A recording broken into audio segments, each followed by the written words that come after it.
So, I did come back and make a couple of inefficiency gains in this solution. It was already pretty unoptimal, but there's a couple bits, like there was support things here that weren't technically necessary, so I just cleaned up a bunch of stuff, like in this area, mostly on the back side of that were parts I forgot. Also built this mechanism. I could probably build it slower, but basically these blocks drop down whenever a single creature is detected from this hole or this hole. It pushes both these and they get detected by a sensor. And if the creatures pop up too quickly in a row, these become out of sync and it does not actually complete the circuit in time for an actual signal to get through. It has to be 2 blocks, so if it ever gets out of sync, that slows it down. And it's only when both of this one and this one are properly in sync and the cycle's completed that both these pushers will complete the main circuit down here to actually start outputting the creatures. Very inefficient. I also had covers so that as the creatures build up, they won't fall down and actively interact with this whole mechanism. Actually, I could do this a better way. I'll do that.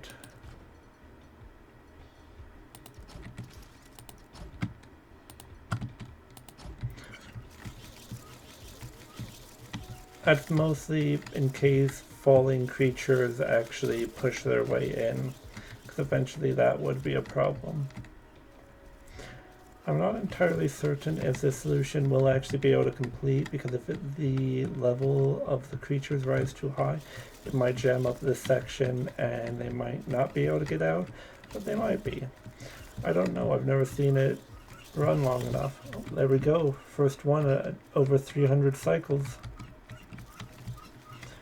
So this mechanism is entirely, as a second one, entirely slowed down based on the random output behavior of all 3 of these combined.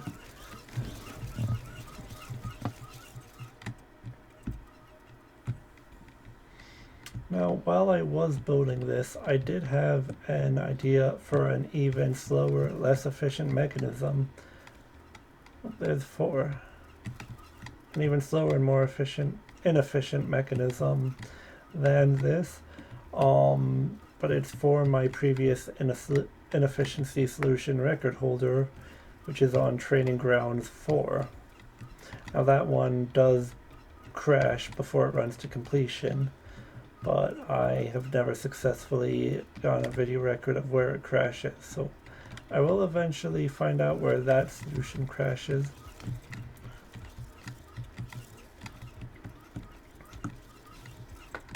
Yeah, this is wildly inefficient.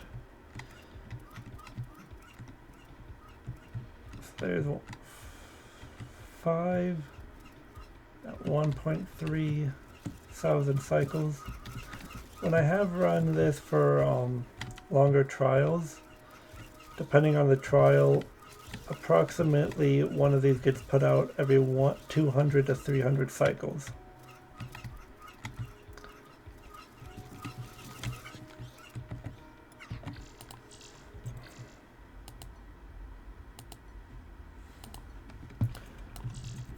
So in my Training Grounds 2 solution,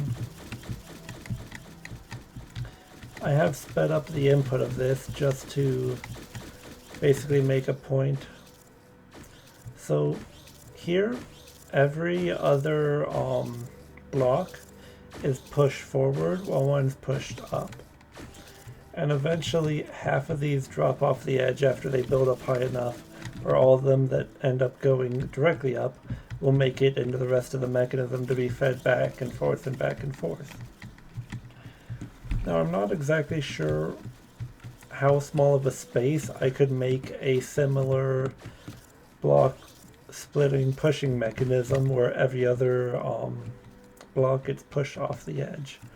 If I do it properly, start off at the bottom and use a series of elevators to continually spiral it up all the way through and then feed into this main mechanism, I think it would be possible to achieve about one of these going through for every few thousand that get pushed out.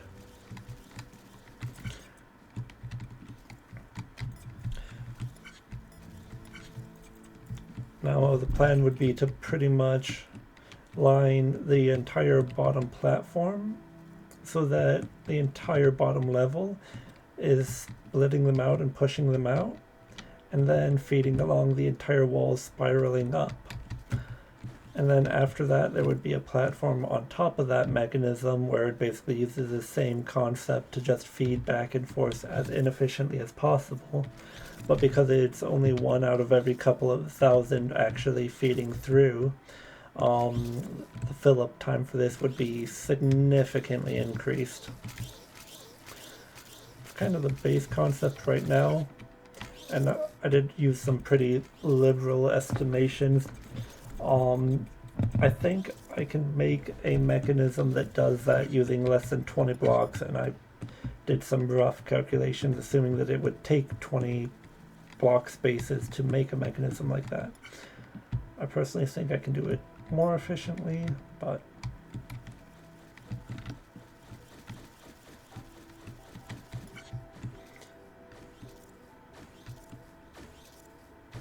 and this is what effectively 1, 2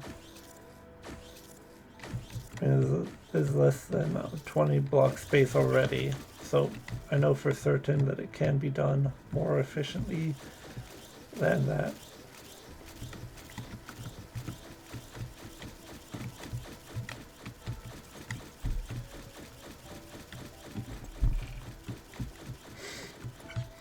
Like, don't get me wrong, this solution already wildly impractical.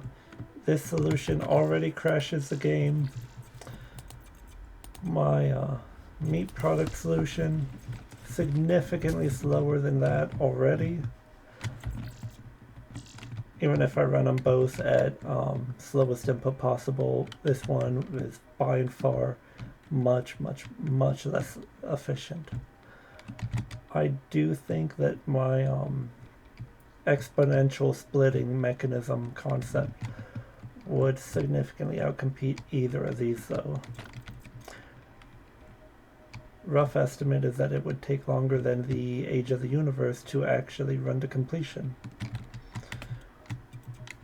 And for that context, I was estimating for final proton decay, which should be a pretty significant amount of time. So it's practical to say that solutions within Infinifactory, even if the software was adjusted to be able to handle the insanity of these solutions, I don't think the human race will last as long as it would take to finish my final solution.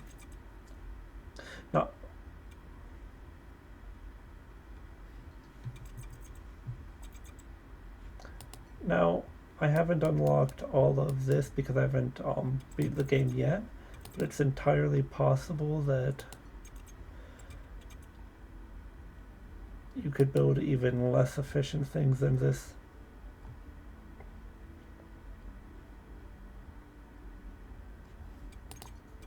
Actually, wait a second.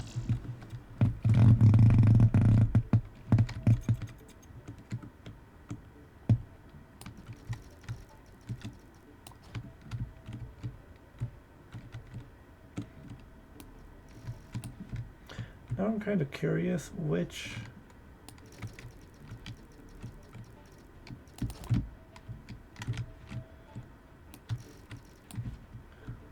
solution has the largest play space, because depending on that,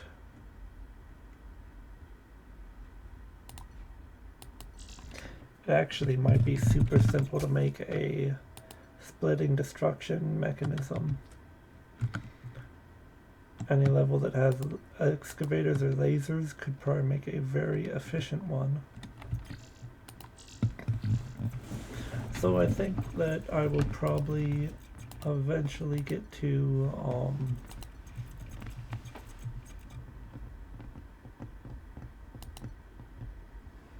building a optimal inefficiency solution. Let's see.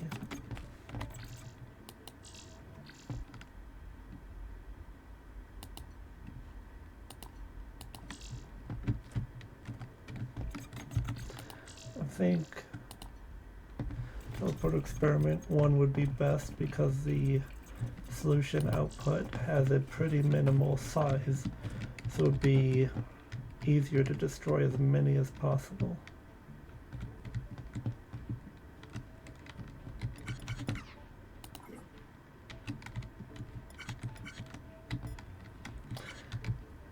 And what's really nice about these teleporter puzzles is because they have 2 play sections, I could use both to exponentially split this output. So